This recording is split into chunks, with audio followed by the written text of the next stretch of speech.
Crec que coneixeu perfectament les tres persones que ens acompanyen, en Borja de Riquer, catedràtic d'Història Contemporània, historiador, amb una prolífica obra. Ara fèiem una mica d'assemblea fora parlant d'aquest personatge que és Francesc Cambó a l'Argentina, negoci, corrupció i política, que sembla que l'ahir pugui explicar l'avui i esperem que no pugui explicar el demà, i que també té una particularitat, que també explica una part de l'arquitectura institucional, en aquest cas acadèmica, de l'estat espanyol. És membre del PICEC, Política, Institucions i Corrupció, el primer grup interdisciplinar que treballa de forma sistèmica i sistemàtica el que és totes les dimensions de la corrupció.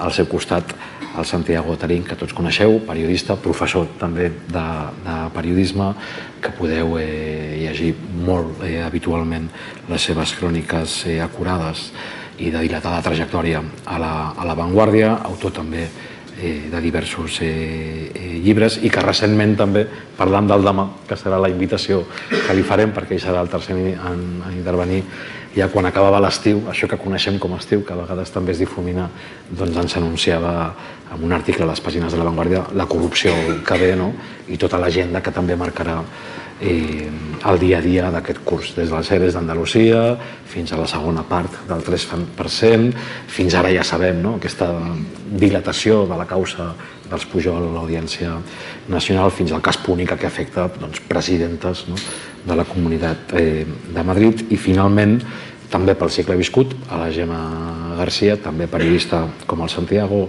sòcia de la cooperativa La Directa, vinculada als moviments socials, també periodista del grup Contrast. Fa poc heu vist un documental a TV3 sobre Berta Cáceres, que també, l'assassinat de Berta Cáceres, on també es barregen els interessos econòmics amb la defensa de l'entorn ecològic, que en aquest cas va acabar amb l'assassinat de Berta Cáceres, i que té un llibre que es diu Els senyors del boom, que analitza un cicle també que explica la nostra història més recent, que és aquests senyors del boom i el que va significar el boom immobiliari, no només respecte al dret a l'habitatge, sinó en tantes altres coses que han desaparegut, com el sistema català de caixes, per exemple. Però per fer-ho per ordre cronològic, l'ahir li toca a un historiador com en Borja, l'avui més immediat el farà la Gemma, i el present i el demà li deixarem al Santiago en aquesta primera intervenció de 10 minuts cadascun aproximadament, i després ja entrarem en matèria i, òbviament, com no podia ser d'una altra manera al segle XXI, doncs també amb les vostres preguntes i amb les vostres intervencions. A tots tres, moltíssimes gràcies per estar ara i aquí, i Borja, teva és la paraula.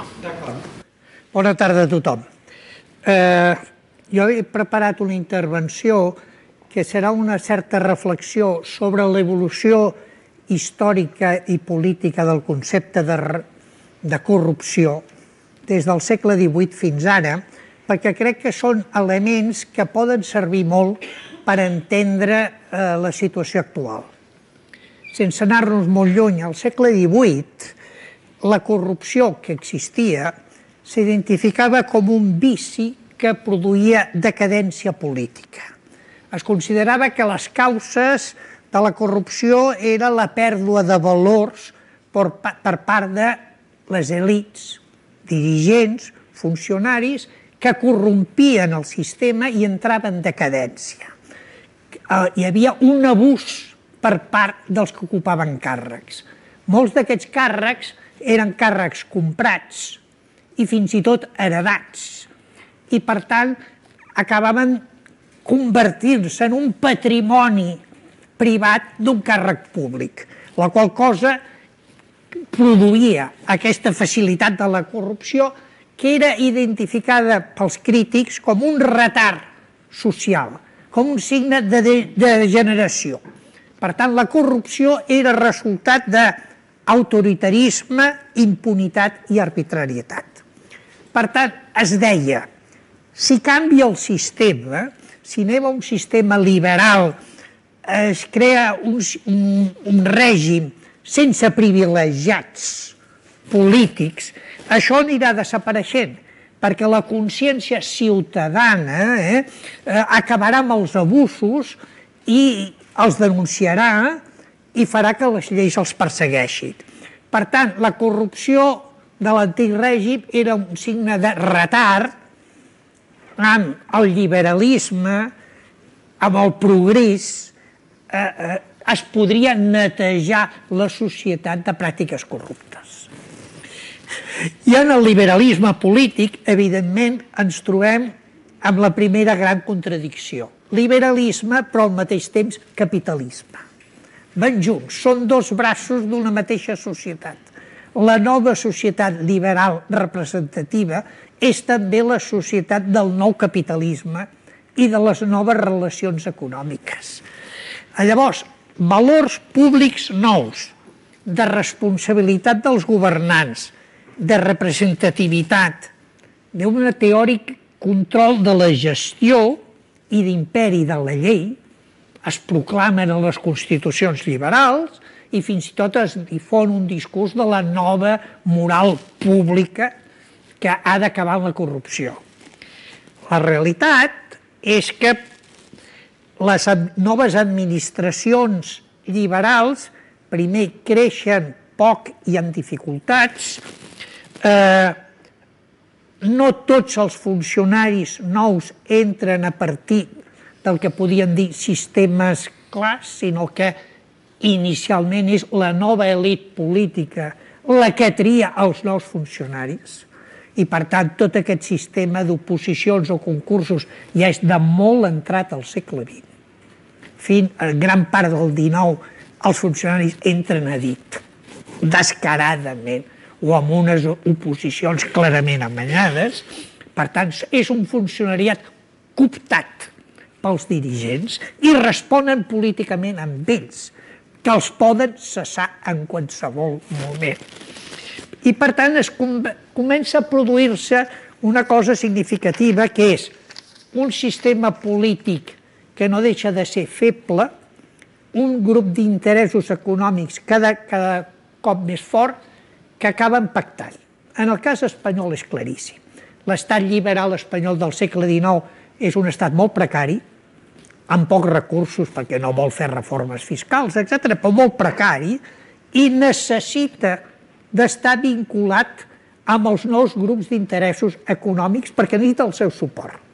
I els grups econòmics necessiten de les administracions públiques perquè els hi concedeixin els canals, diguem-ne, per enriquir-se encara més.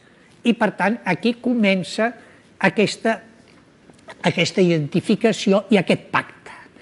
En les concessions d'obres públiques, ferrocarrils, carreteres, serveis, sempre es donaran a dit a grups propers a canvi de favors pels polítics. I, per tant, hi haurà comissions descarades fins i tot en les ventes de béns nacionals. Hi ha una cosa, per exemple, escandalosa. Les mines del Madén, que són les mines més importants del món en mercuri, que eren de l'estat espanyol, es venen a la banca Rothschild per una quantitat ridícula perquè el conde de Toreno, que és el ministre d'Hisenda, cobra una comissió de 5 milions de reals de l'any 1837, avui serien 5 milions d'euros, i la regente Maria Cristina cobra 6. I això ho sabem perquè surt a la comptabilitat de la banca Rothschild que explica les comissions que paguen. Com bons banquers apunten tot el que paguen. És a dir, hi ha un moment en què no hi ha, s'ajunta l'interès privat amb el públic. Els polítics que estan en la nova administració la utilitzen per enriquir-se. Llavors, això què implica? Que el públic i el privat cada vegada està més lligat i és molt difícil que des de dintre siguin els polítics els que persegueixin, denunciïn, i per altra banda la legislació és molt retrasada respecte al que podien dir abordar aquests temes. Hi haurà primer més legislació sobre funcionaris que no pas sobre polítics. Però són lleis i mesures, sobretot, de protecció. A 1850 es publica a Espanya la llei d'inviolabilitat dels càrrecs públics de l'administració civil i militar. Tot càrrec important només pot ser processat per una justícia particular. És a dir, estan aforats, des de 1850. A 1854 apareix la norma per la qual per processar un alcalde o un regidor es necessita l'autorització prèvia del governador civil. Si el governador civil de la província no dona permís, no es pot processar cap alcalde ni cap regidor. I si són del mateix partit, ja pots imaginar què és. Hi ha una sentència descarada del Consejo de Estado que diu no todos los abusos son delitos. Per tant, delitos són molt pocs, però hi ha molts abusos i, clar, no podem aplicar la legislació a allò que només són abusos. Comença per la protecció dels mateixos polítics. En el primer segle de liberalisme espanyol, entre 1837 i 1913, gairebé 100 anys, es presenten al Congrés dels Diputats 1.277 peticions per processar a diputats. 1.277. D'aquestes només es concedeix el 4%. És a dir, el 96% de les peticions són rebutjades pels mateixos diputats. La figura del funcionario cesante per motius polítics, allò que arribava un ministre, treia la gent que hi havia i posava els seus, no desapareix fins a 1918. Fins entrat al segle XX, encara els ministres que entraven al ministeri podien fer neteja i posar la seva gent. Era la norma. Fins a 1933, en plena república, no hi ha una llei d'incompatibilitat entre ser ministre i estar a grans companyies que tenen beneficis o relacions amb l'Estat. Fins a 1933. Per tant, un pot estar en un ministeri com a ministre i donar beneficis a una companyia de la qual ell forma part de la direcció. Per tant, com funciona el sistema de denúncies? Una mica des de fora del sistema. En gran part serà la premsa. El que passa que sovint hi ha censura de premsa, persecució de periodistes, etc.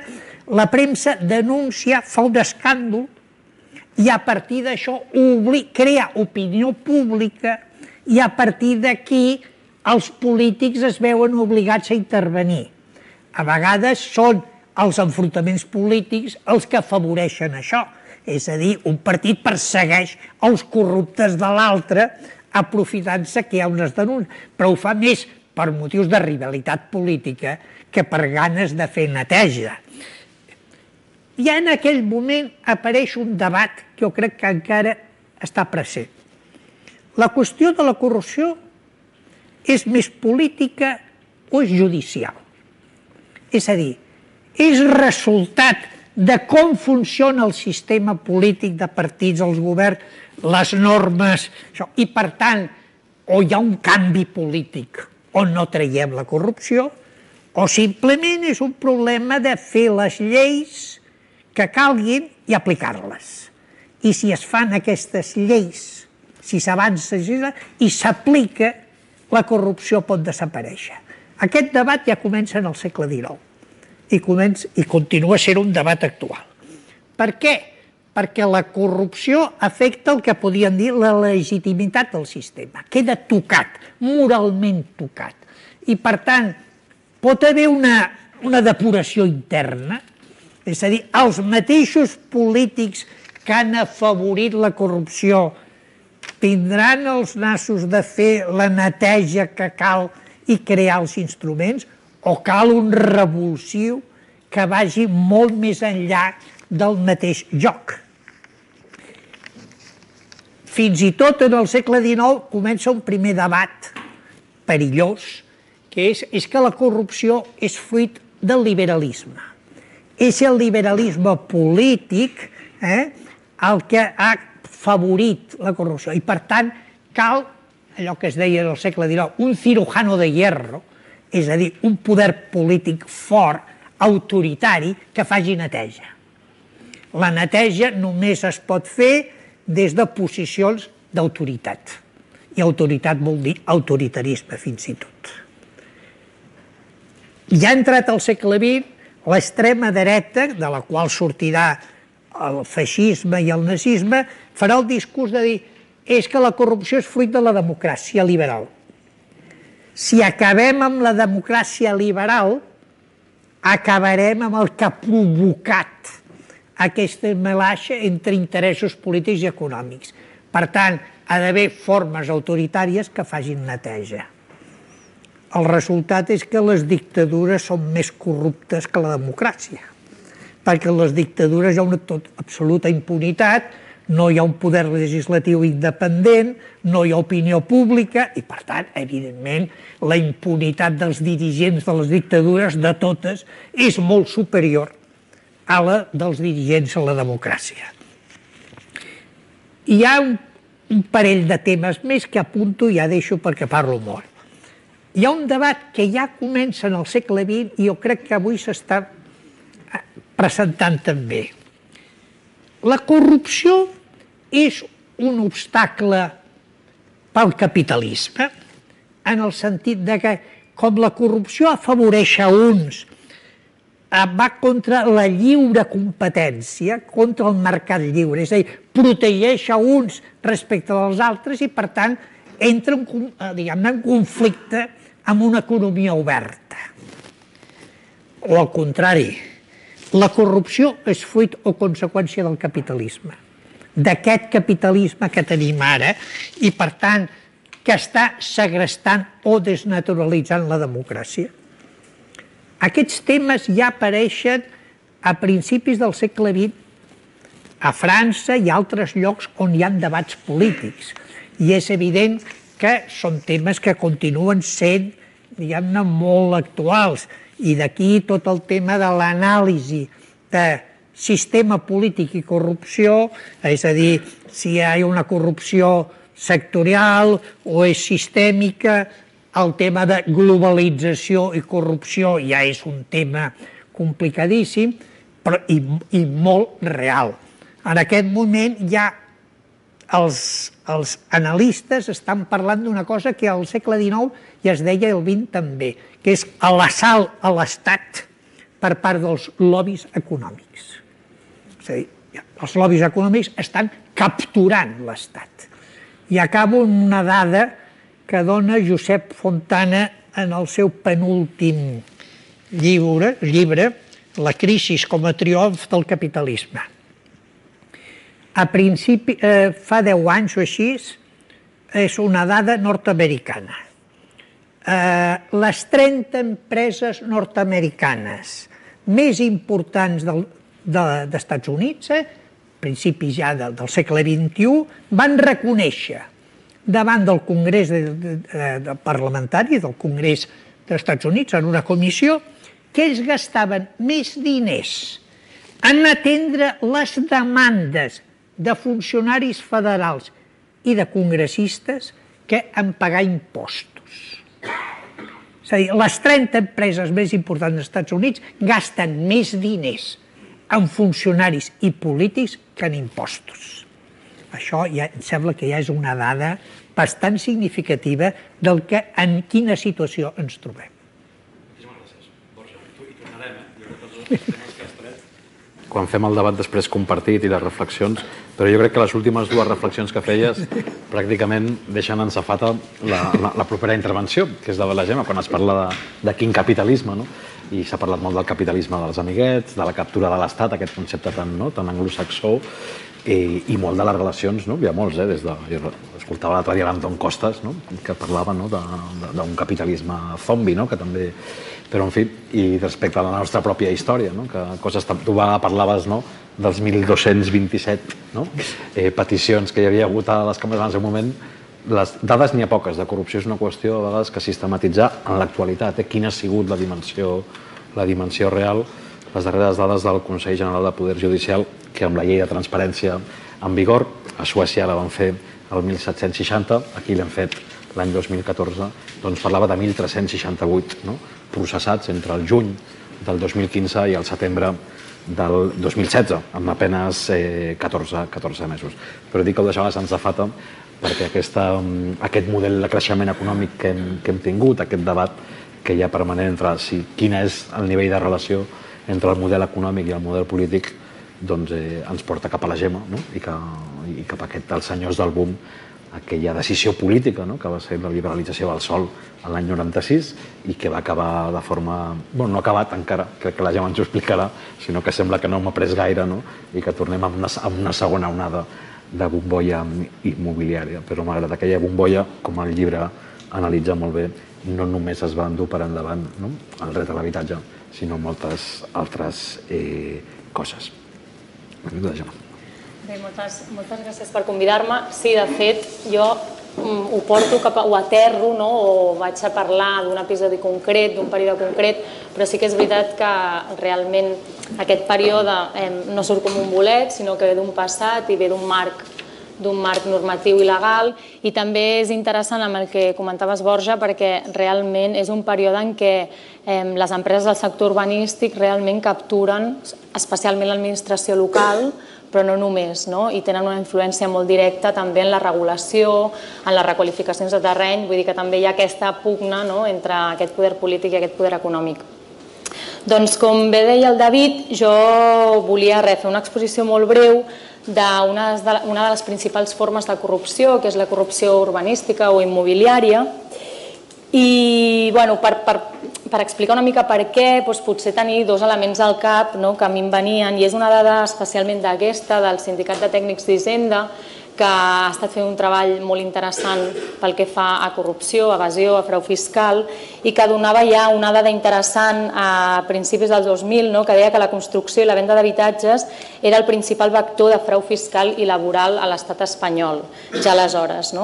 I per què? Perquè precisament el sector urbanístic immobiliari proporciona, facilita un gran marge de benefici econòmic, el que coneixem com a plusvàlues, i que l'economista José Manuel Naredo ja ho va dir en el seu moment, qui té la clau de les requalificacions la té de les plusvàlues milionàries. Això ha sigut un terreny en el que moltes empreses i també molts polítics i moltes administracions locals s'han pogut enriquir.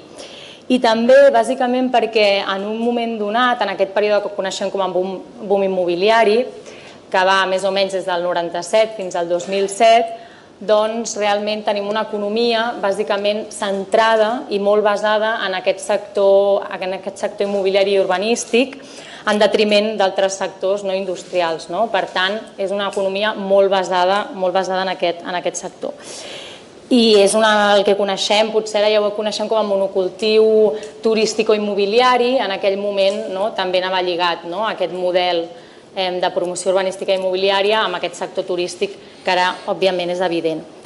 I a mi m'em porta a reprendre una definició sobre corrupció que va fer el Consell d'Europa en el Conveni Penal sobre corrupció, que diu que la corrupció constitueix una amenaça per a la primacia del dret, una amenaça a la democràcia i als drets humans. Diu, destrueix els principis d'una bona administració, de l'equitat i de la justícia social.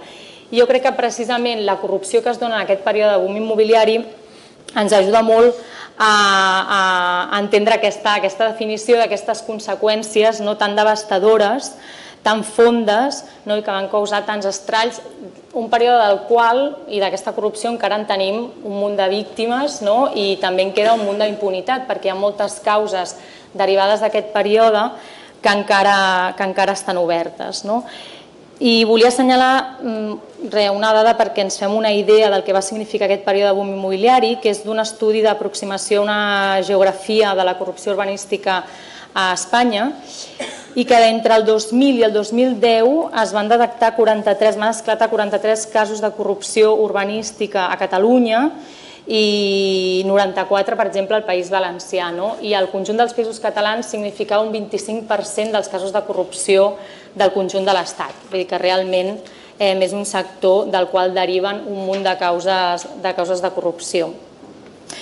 El David ho apuntava en les presentacions, ara fa un moment, i és evident que el període del boom immobiliari no només es va endur per davant el dret a l'habitatge, com comentàvem, sinó, com s'ha comentat, el sistema català de caixes, el territori, la independència de mitjans, al que tu també has fet referència, i, com comentava abans, la democràcia local, que és realment flagrant tots els impactes que va tenir.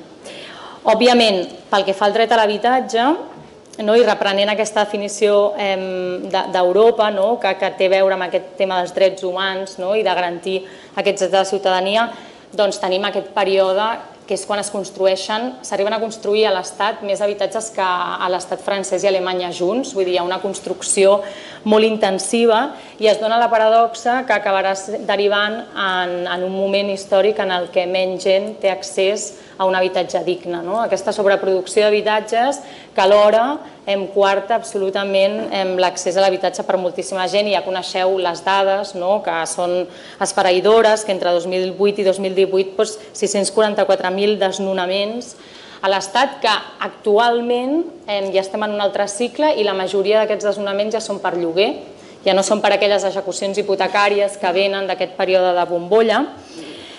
Però anem molt més enllà, el que dèiem, que es van dur per davant el sistema català de caixes. De les 10 caixes catalanes que hi havia no en queda cap, i l'única que queda es va bancaritzar, que és CaixaBank, i després ja comentaré una mica perquè la banca va ser, jo li dic, el combustible d'aquesta bombolla immobiliària, i també hi ha causes obertes per concessió de crèdits de forma irregulars, operacions irregulars, i un dels símbols és Catalunya Caixa. També, com comentava, es van dur per davant el territori, s'ha arribat al país, clar, la costa, el litoral, reunia unes característiques molt propícies a aquesta febre immobiliària, i de fet és on es van produir en aquestes urbanitzacions, es van produir molts casos de corrupció urbanística, però en tot cas pràcticament vora el 90% dels primers 20 metres de la costa, especialment la costa valenciana, estan actualment urbanitzats. Vull dir, són xifres realment impressionants. Alhora, amb tots els efectes que té això en el moment que ens trobem ara de canvi climàtic, aquesta alteració de l'entorn i del territori, que ara es veu, tots els efectes que també estan tenint.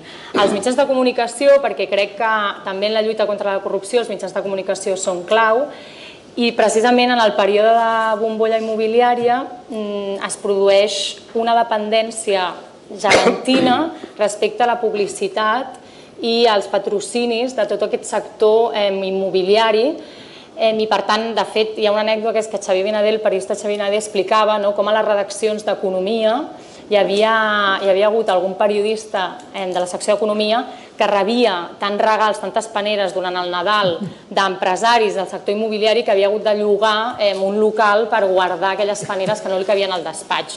Doncs això passava a les redaccions dels mitjans de comunicació, i per tant també va haver aquesta dependència també del sector en aquest quart poder que hauria de funcionar com a tal, que són els mitjans. I per acabar també va tirar per terra la democràcia local, i això és importantíssim perquè va ser un moment en què hi havia unes pressions i una influència molt fortes a l'hora de dissenyar els plans urbanístics. Pràcticament que els municipis anaven a remolc de les demandes de determinades empreses molt assentades localment, que per tant també hi havia molts vincles, a vegades fins i tot laborals, de familiars de regidors que tenien interessos en terrenys. En l'àmbit local a vegades sembla que pugui arribar a ser més fàcil la denúncia, però precisament per aquests vincles i aquestes relacions moltes vegades ha sigut molt complicada denunciar. Per tant, hi havia moltes pressions per requalificar determinats terrenys que beneficiaven a determinades empreses, i això va condicionar moltíssim les polítiques municipals. I també una cosa molt important és que aquestes requalificacions es van convertir, aquesta política urbanística, en la base de finançament dels municipis, i per tant en el caldo de cultiu de la corrupció urbanística aquests ens locals, i és molt important. Per tant, trobem moltíssims casos de cobraments de comissions, per adjudicació d'obra pública per requalificacions, tràfic d'influències, conflictes d'interessos, i de fet un cas molt flagrant va ser el cas de Sacresa, que és una empresa immobiliària de la família Sanahuja que va protagonitzar un suborn de 4 milions d'euros per aconseguir l'adjudicació d'uns terrenys a Mallorca, i que és un cas molt flagrant, però van haver molts altres casos també de pressions i de suborns. I després també volia apuntar que, i em lliga amb el que acabo de dir i amb alguns elements que han anat sortint, que jo sempre explico aquest període de boom immobiliari no hagués sigut possible sense tres potes, la tríada d'aquest boom immobiliari. Per una banda, òbviament, aquest sector d'empreses immobiliàries que s'engreixen d'una forma molt intensiva durant aquell període, és a dir, ara no recordo ben bé les xifres, però hi ha un increment de registre d'empreses realment que no s'havia produït anteriorment en cap altre període. Després es normalitzen les operacions immobiliàries amb cara A i cara B, i això no estem parlant de grans operacions, i també ens lligarà després amb el que a vegades diem si també hi ha un marc cultural propici a la corrupció, i és que la majoria d'operacions de compra-venda de persones que volien comprar un habitatge tenien la possibilitat de fer aquest pagament en B, en negre, i de fet, quan escrivia Els senyors del boom, trobava que hi havia fins i tot, s'havia publicat una guia al Daily Telegraph que explicava als possibles compradors anglesos com estalviar-se 6.000 euros d'una operació de 100.000, i era com una mena de guia que et deia com podies fer-ho. Per tant, era una cosa força normalitzada i sempre hi havia aquesta cara B. I de fet, tornant a Gesta, el sindicat de tècnics d'Hisenda, van arribar a dir que l'evasió fiscal es va disparar en aquell cicle fins a representar 8.600 milions d'euros a l'Estat, que és una quantitat realment molt elevada. I també un termòmetre que ells assenyalaven per mostrar aquesta cara B i aquest diner negre que es movia en les operacions immobiliàries és que els bitllets de 500 euros es van multiplicar per 7, la circulació de bitllets de 500 euros es va multiplicar per 7 entre 2002 i 2006, que és moltíssim. I fins i tot, per no oblidar-ho, una quantitat d'aquest diner B, d'aquest diner negre, també procedia d'activitats il·lícites. I el Departament d'Estat nord-americà sostenia que una part del diner venia de la droga, sobretot diner que s'estava invertint en operacions immobiliàries al sud del litoral de l'Estat i especialment al País Valencià. Per tant, tenim en aquesta tríada del boom les empreses, però també tenim la banca, que ja l'he esmentat abans. Hem de tenir en compte que el préstec a promotors es va arribar a disparar un 850% entre el 2000 i el 2008 i es donaven el triple de crèdits al sector immobiliari que a la indústria. Per tant, s'estava inflant a benzina aquesta bombolla que va acabar esclatant. Però és que fins i tot quan hi havia moltes empreses que ja estaven trontollant i demanaven més benzina en aquesta banca, es van concedir crèdits en unes situacions de dubtosa solvència, que fins i tot l'expresident de Catalunya Caixa, Adolf Tudó, en la seva declaració, si no m'equivoco, al Parlament de Catalunya, a la Comissió de Caixes, va arribar a dir, era com si algú arribava a una festa en el moment àlgid en què tothom s'estava a punt d'emborratxar i tallaven sec la festa. Realment allò era una festa, no es podia aturar aquella festa i per tant es va continuar injectant diners en aquest sector immobiliari.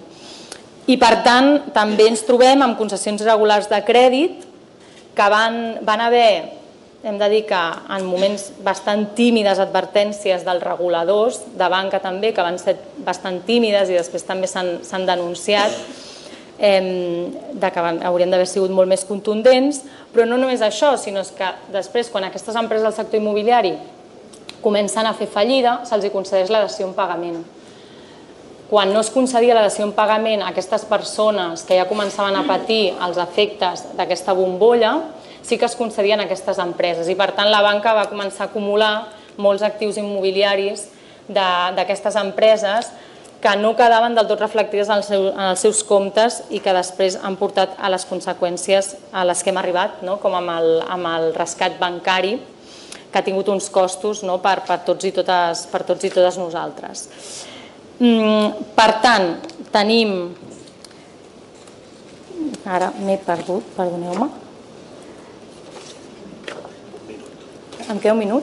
Vale, doncs això. Tenim que que un 70% dels crèdits a les caixes estaven vinculats a aquesta activitat immobiliària, que aquestes caixes van quedar actius d'aquestes empreses immobiliàries quan feien fallida i que paral·lelament aquestes caixes i la banca en general van començar a desplegar una taranyina de filials immobiliàries i van invertir elles directament. El cas més conegut és el de Procam, de Catalunya Caixa, que era una taranyina gegantina d'inversions i que impulsava promocions immobiliàries. Per tant, Catalunya Caixa va acabar costant-nos 13.000 milions d'euros públics i representa el segon rescat més important per quantia de diners del conjunt de l'estat espanyol per darrere de Bànquia. I finalment, en aquesta tríada del boom immobiliari que té a veure amb aquesta corrupció urbanística, a banda d'aquestes empreses, a banda de la banca, òbviament va haver l'administració, que va ser com la metxa que va ajudar que s'encengués aquest foc,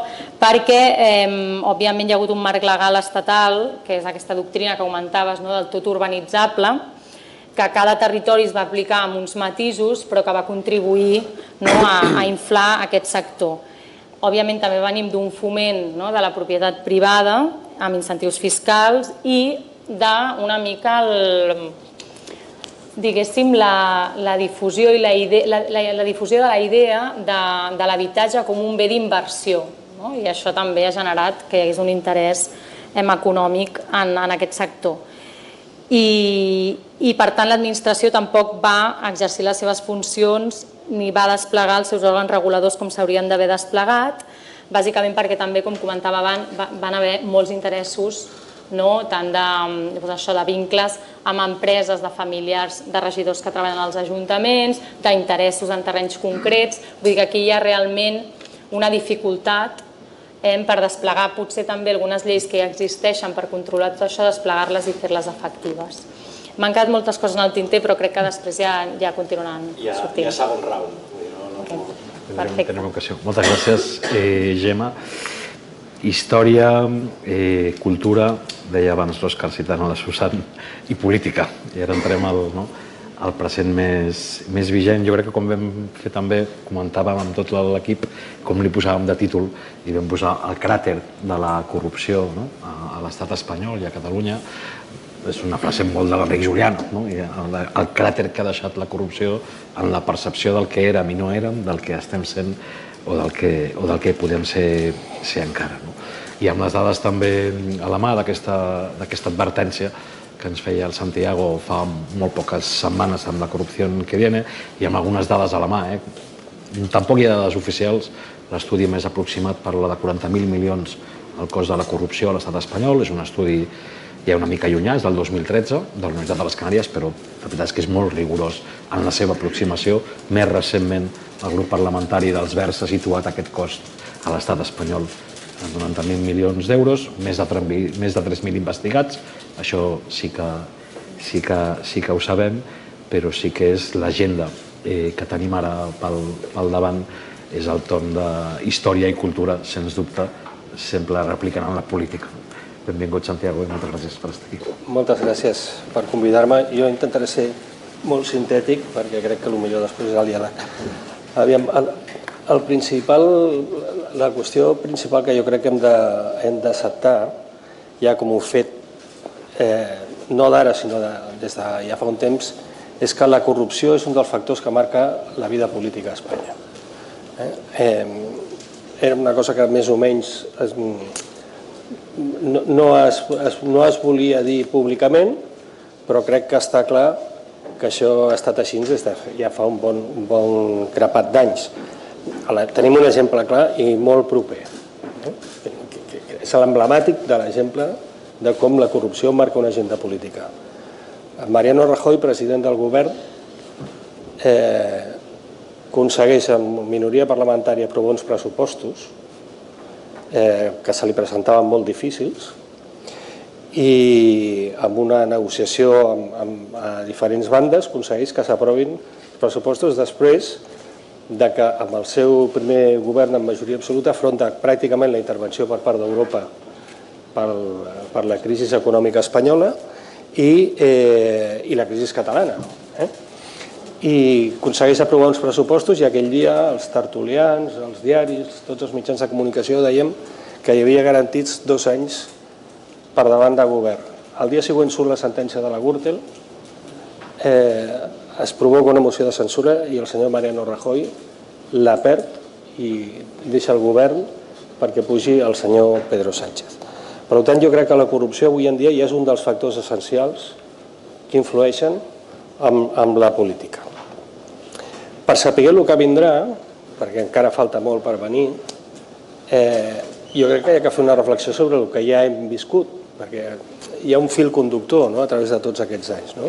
I vull posar alguns exemples sobre la taula de coses que han passat, però com que passen tantes coses en aquest país nostre, a vegades no ens en recordem de que fa 3 anys, 5 o 10, que tampoc és un plaç tan llarg, van haver-hi episodis molt similars. Aquests dies s'està estrenant, no sé si s'ha fet o no, en una d'aquestes plataformes digitals, una sèrie sobre el senyor Jesús Gil. El senyor Jesús Gil, que en principi no era un polític, es va presentar a l'alcaldia de Marbella i ho va explicar clarament. Va dir, jo vull ser alcalde de Marbella perquè l'alcalde que hi ha no em deixa fer negocis. Ho va dir així de clar. Va guanyar l'alcaldia i a la seva primera actuació com a alcalde va ser derruir el xalet de l'anterior alcalde de Marbella.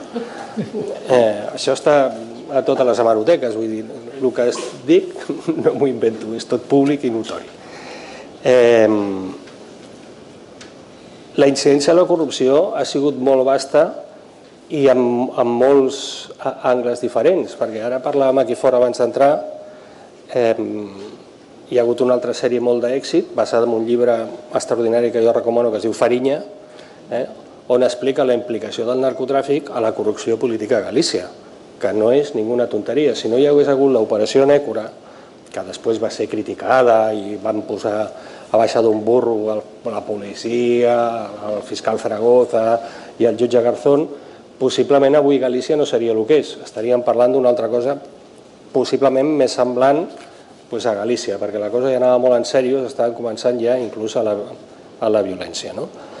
La corrupció li ha costat la vida a partits polítics. Per exemple, Unió Mallorquina.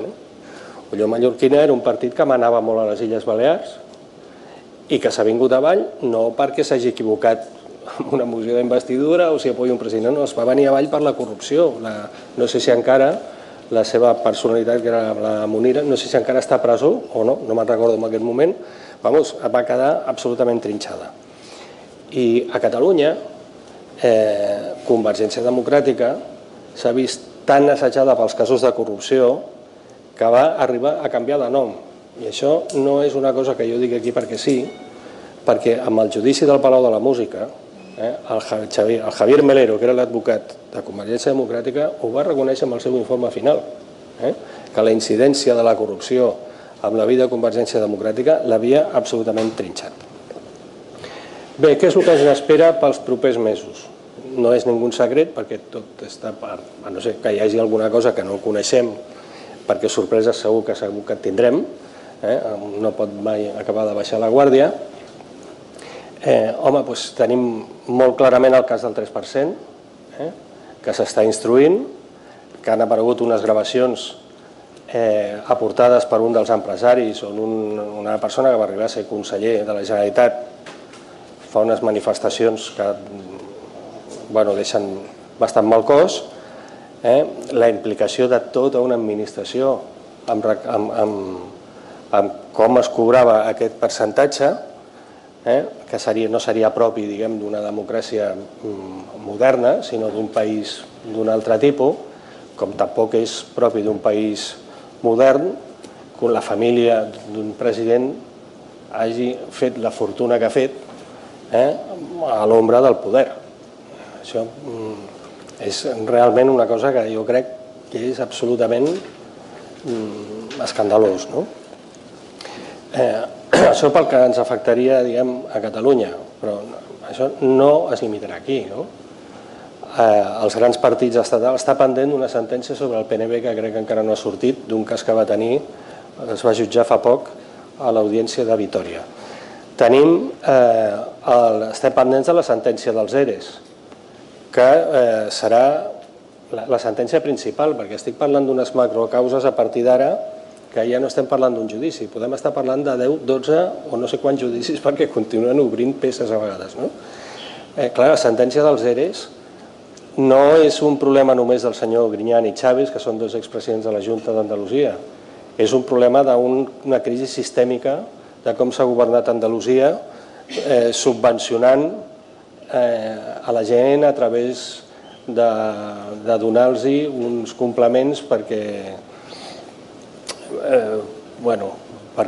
comprar vots, que és el que es feia, diguem, a el que ha anomenat el Borja, en unes altres èpoques. Vull explicar una anècdota molt ràpida. Jo vaig fer unes vacances estupendes en un poble andalús, un dels pobles blancs, estava en un hotelet rural molt petit, i un dia la senyora que portava l'hotel em va dir que tenia un problema perquè se li havia trencat una peça de la paret, ara em surt la paraula en català, aquests azulejos tan bonics andalusos i tal, i no li venia ningú del poble a reparar, i diu, el problema és que aquí tenim el 93% de gent a l'atur. I vaig dir, mira senyora, el 93% de l'atur a un lloc és una guerra, no hi ha ningú que pugui suportar un 93% de la població amb atur. No, és que tots estan cobrant el PER. Per tant, allà era difícil trobar una persona que anés a fer una reparació. Els EREs tindran una importància molt important sobre el futur del PSOE, perquè a més està la pugna enorme entre Pedro Sánchez i Susana Díaz, i jo crec que això pot ser dinamita per una part del que ha sigut el PSOE fins ara.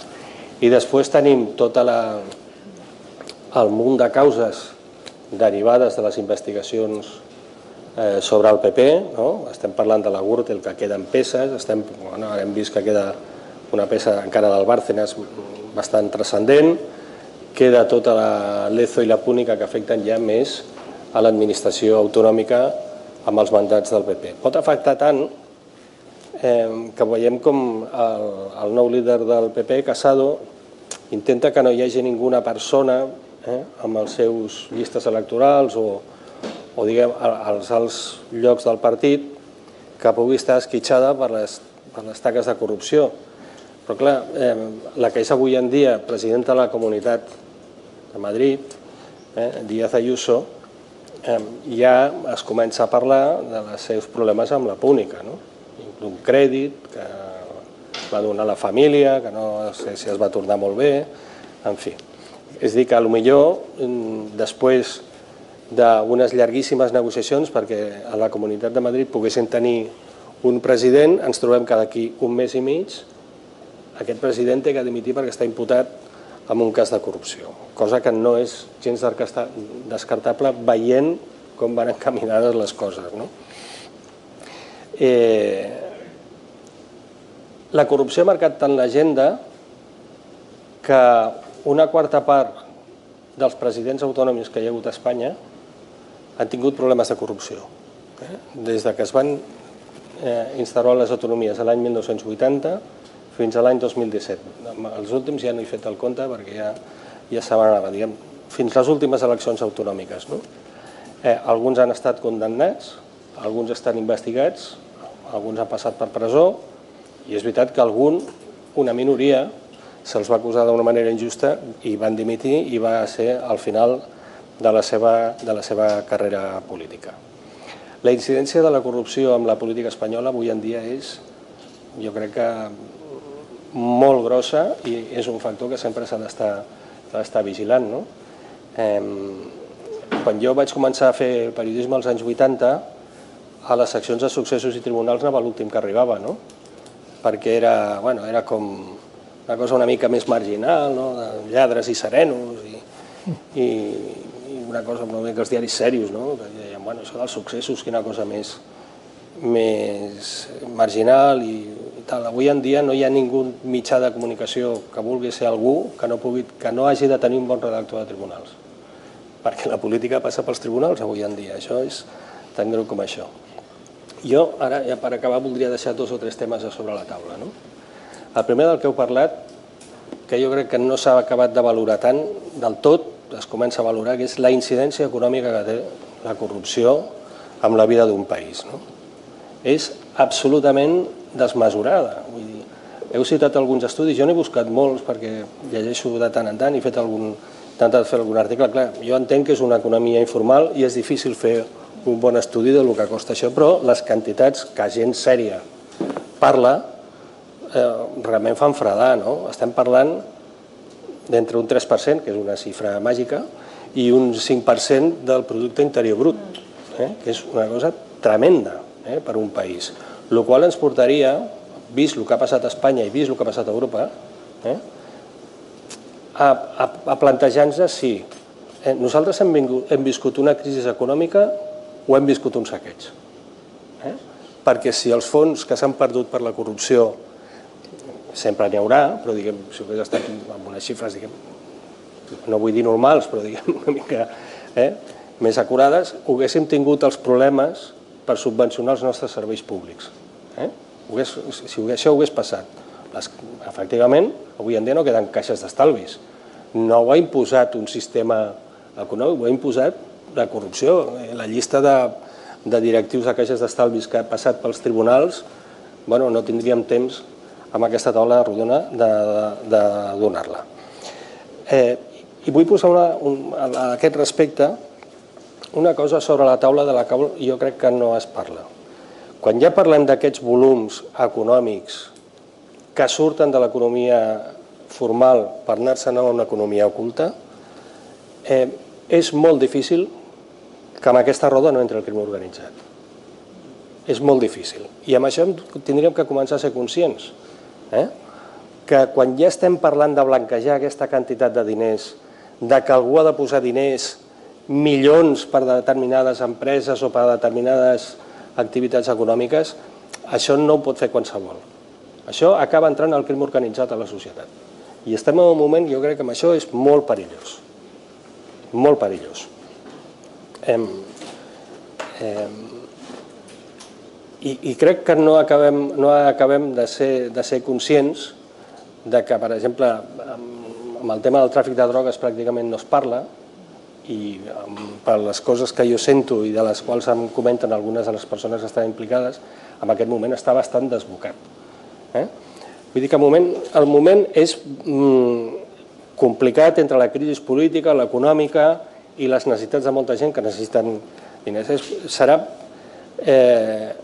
Perquè, a més, això ja ha passat a altres llocs del món. Quan hi ha hagut una crisi sistèmica d'aquest tipus, i evidentment no són països equiparables potser els europeus, però el crim organitzat s'ha acabat fent l'amo de l'Estat.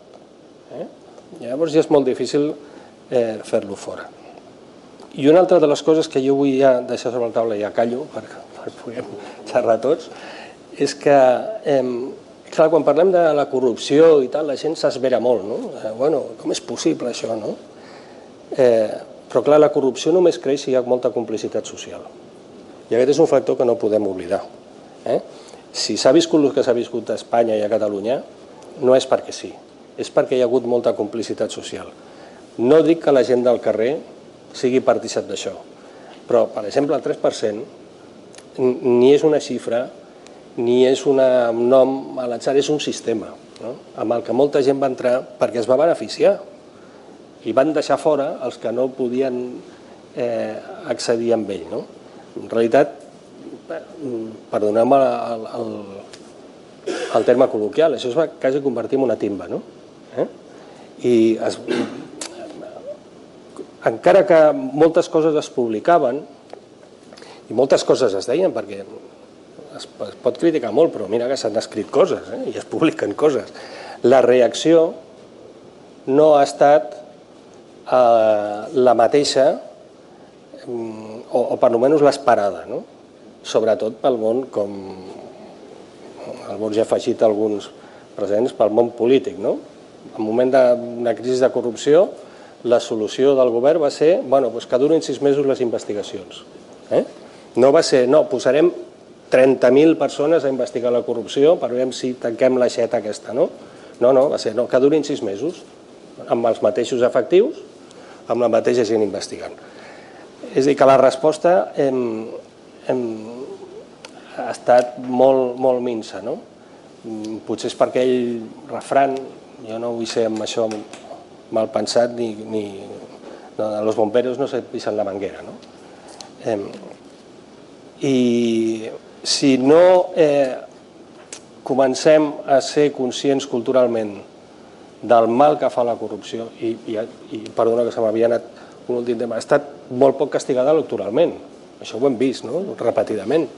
Els partits que han tingut casos de corrupció escandalosos, quan han anat a les urnes, no han patit el que tindrien que haver patit en conseqüència el que s'havia arribat a dir d'ells i demostrat.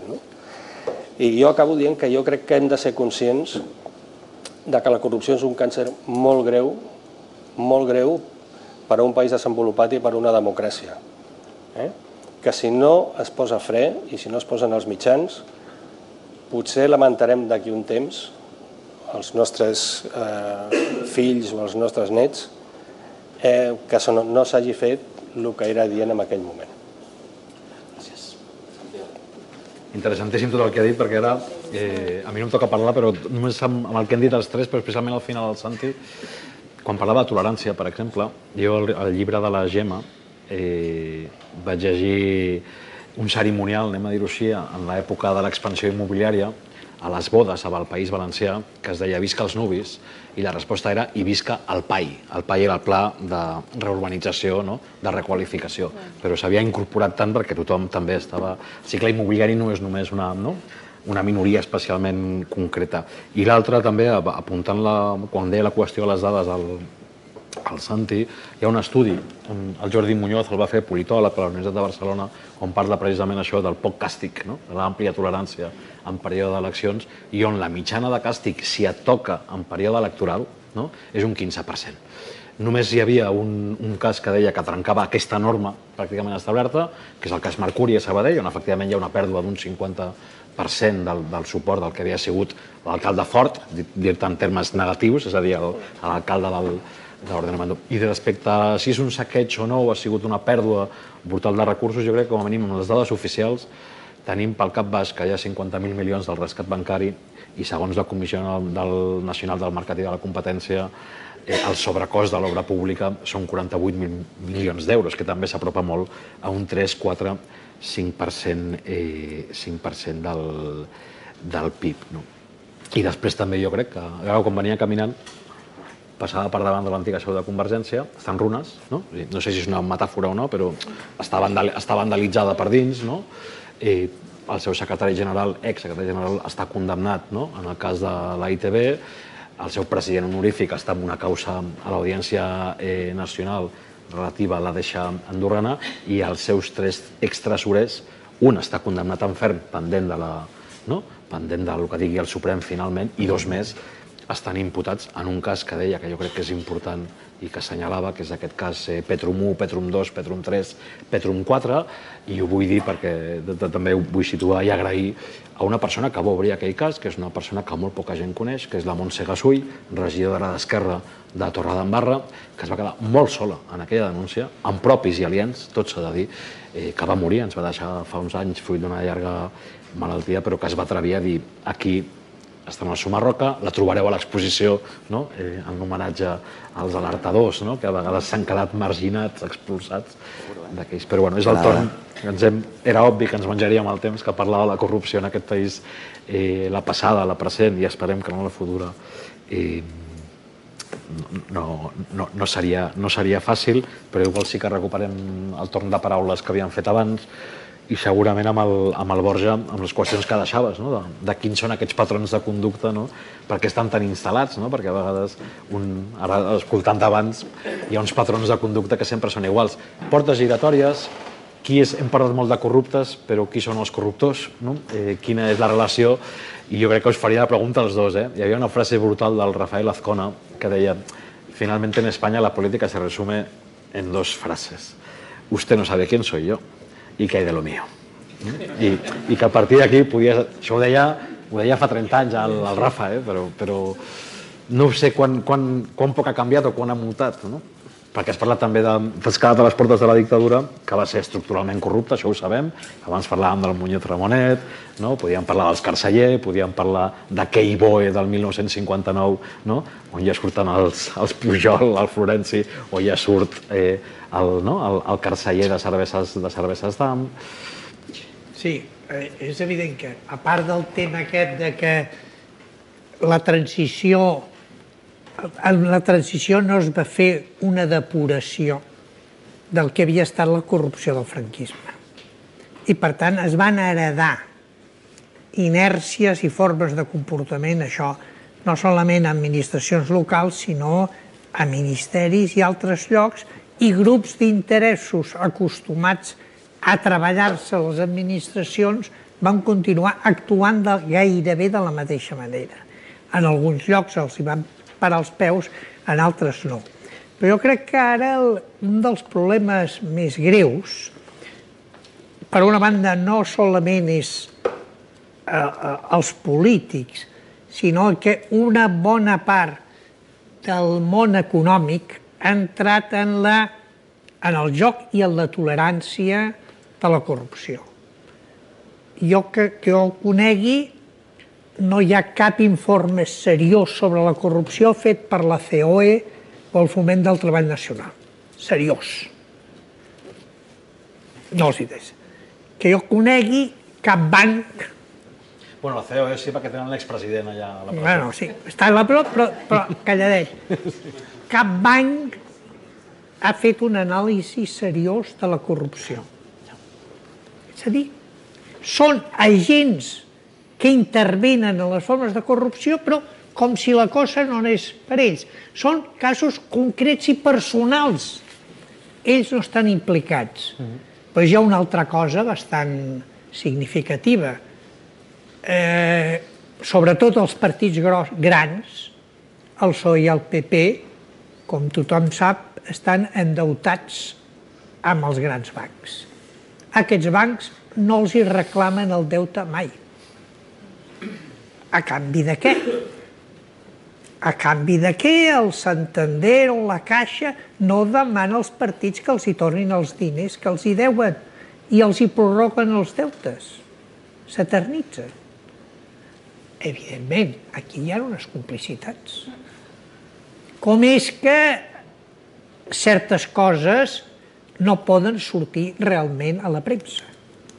Tots coneixem alguna entitat bancària catalana que va tenir problemes greus amb primes úniques, etc. I la premsa això gairebé no va poder tractar-ho.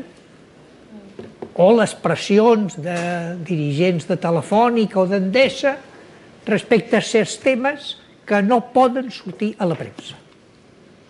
I els propietaris dels diaris, com estan endeutats o necessiten la publicitat d'aquests sectors, a vegades ho han de passar. No sempre, però normalment sí.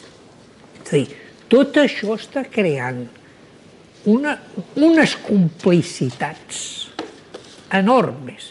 No solament aquí, això passa als Estats Units, només cal veure el Trump que actua com un gàngster. Però, i a Europa Occidental també. És a dir, la complicitat entre el món de la política, la banca, els mitjans de comunicació, etc. Llavors, aquí si no hi ha una reacció seriosa, com deia el Santiago fa un moment, perilla molt seriosament la democràcia. La corca. Estem d'acord en que... El Santi abans, jo li demanaré que demani una anècdota que m'ha explicat abans d'una visita entre la Merkel i el Rajoy, que era molt visible de quina és la realitat que hem viscut en el darrer cicle polític i econòmic. I després sí que voldria, crec que s'ha situat una cosa, quan ha assenyalat molt bé els silencis, o allò que no es mira prou, i quan parlava de l'economia global del delicte o d'un capitalisme, d'un model de capitalisme furtiu, per dir-ho així, que també està colonitzant els baixos de les economies, i jo crec que hi ha una anècdota catalana dura en aquest sentit. A l'any 2010, si no recordo, l'estiu del 2010, rebia el Premi Empresari de l'Any català el senyor José Mestre, de Termcat. 4 dies després era detingut, avui ja no està empresonat, ha tingut bastants privilegis penitenciaris, tot sigui dit, i el condemnaven a 12 anys de presó per estar directament vinculat amb els càrtels colombians de la droga. O aquell advocat dit Piqué Vidal, que està condemnat per ser l'artífex estatal del blanqueig del càrtel de Sinaloa. O aquell llibre també esfereïdor del Joan Caralt, no el que coneixem tot, l'altre, hi ha un altre, que és la Gomorra catalana, que explica com la costa catalana s'ha convertit en el refugi de la Drangheta, de la Camorra, de la Cosa Nostra, i estan blanquejant via immobiliària. Però torno a aquesta hibridació d'aquella cosa tan rajoyista o tan rajoyana, de com va respondre, i que abans ho explicava, jo no me'n recordava, i és veritat, així va ser. Sí, bueno, quan va començar el tema de la Gürtel, les investigacions de la Gürtel, el Rajoy va anar a una reunió de l'Alemanya i això ho explica d'una forma molt divertida el Jorge Trías amb el llibre aquest, El baile de la corrupció, que és bastant aconsellar per veure com van les coses per dintre. I Angela Merkel li va preguntar al Rajoy, hombre, esto de la Gürtel, ¿qué está pasando? Digo, bueno, todo es verdad menos alguna cosilla. Aquí, amb aquest llenguatge molt propi del Rajoy, no? Però jo és que aquest assumpte que has posat sobre la taula, i que jo ja l'he dit a vegades, quan ho expliques la gent es pensa que estàs boig, no? Que és que quan obres la porta de darrere de casa teva mai saps qui pot entrar, i en aquest moment tenim la porta oberta per la crisi econòmica, per moltes coses, per les necessitats que té el país.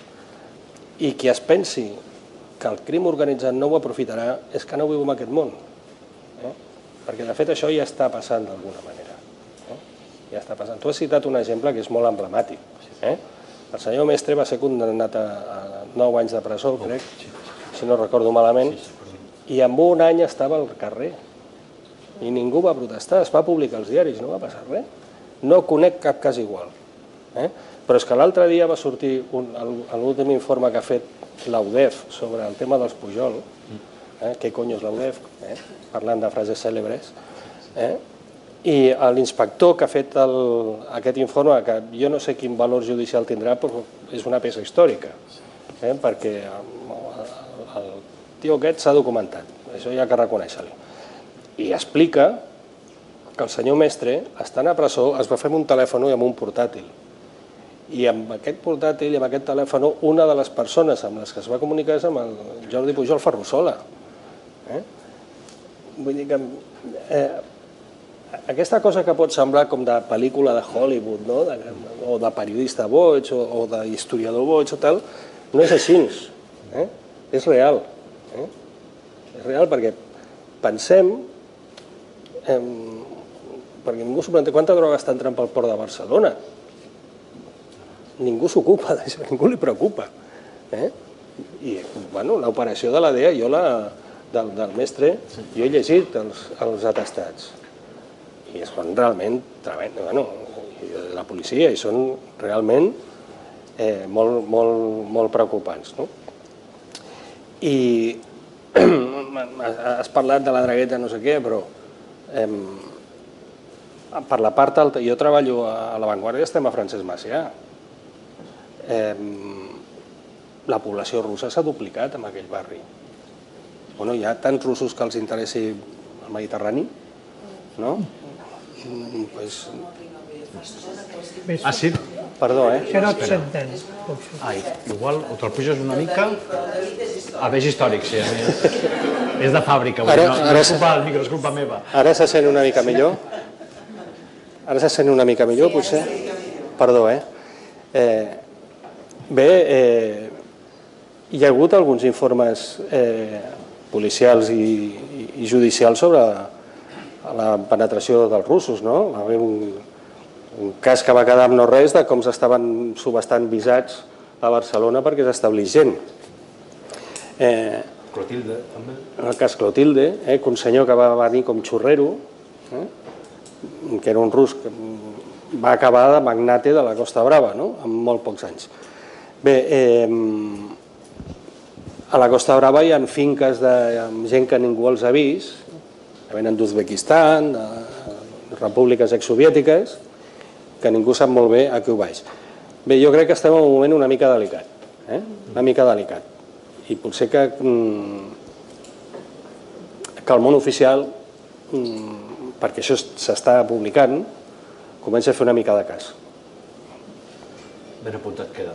Gemma, t'han deixat ensafat a tu que abans de la directa, abans el Borja deia societat civil, el Santi també deia si la gent no reacciona, però tu has conegut de prop també, a través del llibre i també de la teva tasca com a periodista, un munt d'acusacions populars o d'iniciatives comunitàries petites que al final, des d'Impastato a la Sicília de l'any 1978, que genera una associació amb 2 o 3 persones, però que al final ha sigut claus també, paper dels alertadors i paper també dels moviments populars i moviments socials. Sí, primer volia comentar una cosa que m'ha semblat interessant, que comentaves de la justícia, que estem parlant de casos que s'allarguen molt en el temps, que falten recursos, i realment l'altre dia llegia que precisament ara properament es portarà a judici un cas de Ciutat Vella d'una trama corrupta que funciona. Em sembla que hi ha, ara no recordo, però no sé si és una vintena de funcionaris acusats d'establir una trama corrupta que donaven llicències per pisos turístics a canvi de diners. I això és entre 2005 i 2008. Vull dir, i encara no s'ha jutjat. Jo crec que això, ho dic perquè crec que té molt a veure amb aquesta mena de marc cultural que diem, que la gent realment no s'alarma o no es preocupa prou per la corrupció, i crec que la dilatació judicial és un element, aquest desajust de tempos entre que passen les coses, entre que les coses no queden impunes, també genera aquesta mena d'oblit o de pèrdua del fil d'aquesta corrupció. I pel que em comentes tu, i que també lliga molt amb cosetes que han anat sortint, que jo crec que perquè no hi hagi complicitat social hi ha d'haver una protecció social també de la denúncia. I aquí és on anem a parar amb tot el tema de totes aquestes acusacions populars i també del que es parla tant ara, que són aquests alertadors i de la demanda de protecció d'aquestes persones de la societat civil que treballen en determinats llocs o s'assabenten de determinades pràctiques sospitoses de ser corruptes i les volen denunciar. Jo crec que hi ha una sensació generalitzada de desprotecció, bàsicament perquè ho hem vist en casos molt flagrants, per exemple, Itziar González, l'exregidor de la Ciutat Vella, és un cas flagrant que et sotmeten a amenaces greus, a irrupcions a casa teva, a robatoris. Vull dir que jo crec que és essencial la protecció perquè la gent també s'atreveixi a denunciar. I també en aquesta línia dir això, que tant com hem dit que els mitjans de comunicació són una peça essencial per la denúncia de la corrupció i que hem d'insistir en el fet d'aquest quart poder, de tenir independència d'aquests poders econòmics també per poder desenvolupar la nostra tasca, doncs també ha sigut essencial la societat civil organitzada. I crec que tenim un munt de casos, però potser un dels casos que ho il·lustren millor és l'acusació popular del cas Palau, en el cas Palau, de la FAP, de la Federació d'Associacions de Veïnes de Barcelona, que té una trajectòria importantíssima en la denúncia de corrupció també i en la reclamació de drets. I en aquest cas també important el paper que va jugar la banca ètica, que va poder finançar també aquesta acusació popular, però també tenim el paper que ha desenvolupat Xnet, per exemple, amb el cas dels correus de Blesa, de Caja Madrid, que ha desenvolupat en l'acusació de 63 exdirectius i exmembres del Consell d'Administració. El cas Mercuri, que nosaltres sí que l'hem anat seguint força, amb la plataforma per Sabadell Lliure de Corrupció, em sembla que es diu així, plataforma Sabadell Lliure de Corrupció, que també han actuat com a acusació popular. I també el cas Innova amb el regidor David Vidal, que també va detectar certes irregularitats i va fer no només una feina de denúncia, sinó també d'estirar del fil i investigar aquest cas de corrupció que toca als càrrecs de la sanitat catalana. Vull dir que sí que realment veiem, i la Simona Levi em sembla que sempre dona una dada, que és que el 70% de les denúncies de corrupció són per part de persones societat civil, no per organismes, ni pel poder polític ni per partits polítics. Per tant, és una dada rellevant i, per tant, cal una protecció, jo crec, bàsica, que tot i que el Parlament de Catalunya va aprovar aquesta proposta de proposició de llei que va portar Xnet, jo crec que és important trobar els instruments per desplegar-ho i possibilitar unes garanties a aquestes persones que poden i volen, sota garanties, denunciar. És el vostre torn. Santi, demana la paraula. Sí, jo m'afegeixo totalment a el que dius perquè jo he vist alguns casos que són absolutament delirants, de gent que denuncia. El preu de denunciar la corrupció per un particular és molt alt, molt alt. Perquè no és que només s'enfronti amb el corrupte, és que s'acaba enfrontant amb tot un sistema que és tan... A vegades és molt lent, però a vegades és absolutament inoperant. I el cost és enormement tremendo. Jo citaré un cas molt concret i ho diré molt ràpid per no perdre molt temps, que és el cas Adixa. El cas Adixa, quan el Pasqual Maragall va dir aquella famosa frase de vostès tenen un problema i el problema es diu 3%, el fiscal en aquell moment en cap de Catalunya, el senyor José María Mena, va obrir una guixeta de denúncies. Diu, qui vulgui denunciar, que passi per caixa. Només va haver una persona, que era un senyor que tenia una petita empresa de reparacions domèstiques, que es deia Salguero, i aquest senyor, vale que possiblement el volum econòmic d'aquest cas de corrupció, comparat amb tots els que hem parlat, és molt petit, però és molt emblemàtic de com funciona el sistema. Aquest senyor ha dit, va trigar, si no va trigar 12 anys a arribar a judici, no en va trigar menys.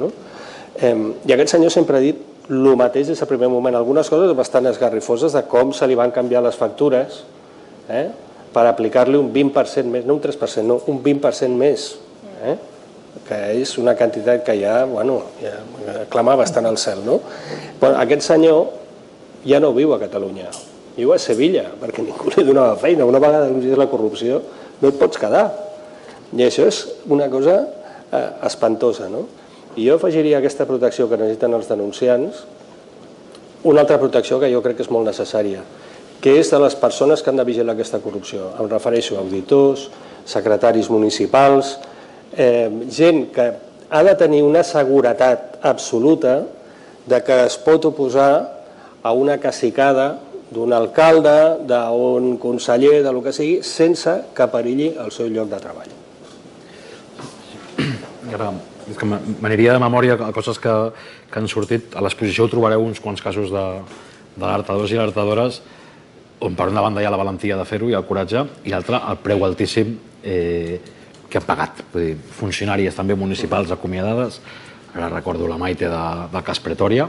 La frase literal de la intervenció de les trucades és la mala puta no firma. ¿Quién se piensa que és? Podríem donar més exemples, no m'allargaré. Abans de donar-vos la paraula a vosaltres, ara que encara tenim mitja hora ben bona de debat, el Santi també apuntava el poc càstig que hi ha hagut a la corrupció, fins i tot la dilació, per una banda, a l'hora de fer justícia, de reparar el dany, de restituir allò que s'ha malmès i de castigar les conductes que mereixen ser reprovades. Jo sempre recordo que De la Rosa havia d'estar algun anyet a la presó i va estar 22 dies, que el senyor Millet no ha estat més de 13 dies a la presó i que Josep Lluís Núñez, diré dues coses, havia d'estar 2 anys i mig, va estar 38 dies, i això, jo que crec en l'humanisme penal, sí és per tothom, no només per uns pocs. Però a mi el que m'indigna més és que quan va morir, perquè Josep Núñez òbviament ha mort, i aquí no tinc res a dir, el respecte per la gent quan mor, però el documental que li va fer TV3 de 55 minuts, ni una sola paraula del cas Hisenda, que és el pitjor cas de frau fiscal organitzat amb la pròpia administració, en aquest cas, amb els Folchi i companyia, i no van ser capaços ni de dir aquest senyor, a part de ser el que ha sigut senyor dels xamfrans, entre altres coses, aquest senyor està condemnat per què tal. Borja, demanes la paraula, perdona. I us la passo a vosaltres de seguida. Jo penso que una mica la clau de volta de tot això és que no hi ha voluntat política per part dels dirigents molt àmplia, no t'ho diran, però la pràctica es veu, per canviar les coses. Perquè això implicaria seguir unes línies d'actuació que de boqueta a vegades les diuen, però mai la fan. Per exemple, la llei de finançament de partits polítics. Gran tema pendent. Tothom parla però ningú fa res. En el judici s'ha demostrat que 2/3 de les condemnes és diners que anaven a partits polítics. No a particulars, 2/3 a partits. Això continua igual sense que ni a nivell català ni a nivell espanyol ningú abordi. El tema de la manca de mitjans de la justícia. Tothom en parla, però què es fa? Res. Les fiscalies, antifrau i anticorrupció estan en una precarietat absoluta. Els processos s'allarguen, etc. No, clar, perquè no interessa. No interessa que això tiri endavant. I després el tema final que dèieu, és a dir, facilitar i potenciar la denúncia i protegir el denunciat. Això no es fa res, o es fa molt poc. Clar, mentre aquests 3 temes estiguin congelats, continuarem així. I aquí, la responsabilitat són els dirigents polítics, que clarament que estan implicats, jo no dic que estiguin personalment, però sí estan dins d'un sistema que subsisteix gràcies a la corrupció. Si als partits polítics grans els hi treus la corrupció, no poden funcionar. És que no poden funcionar tal com van a la fallida. És el vostre... Sí, segurament. És el vostre torn amb una prèvia. Per l'última que deies, jo crec que sabeu també que estem aquí, òbviament, perquè fa 10 anys que va néixer l'oficina antifrau, que també jo crec que és una notícia, el naixement en si mateix per alguna cosa hauria néixer, perquè havia fallat el sistema institucional previ, hi havia mancances, i que en una fase, jo no diria que tan recent, però relativament recent, ja accepta aquesta protecció al denunciant i la denúncia anònima com un dels mecanismes que venim del cicle que venim ha de ser exigible i materialitzable, perquè moltes vegades hi ha denunciants que literalment es juguen no només la feina, sinó segurament la vida. És el vostre torn.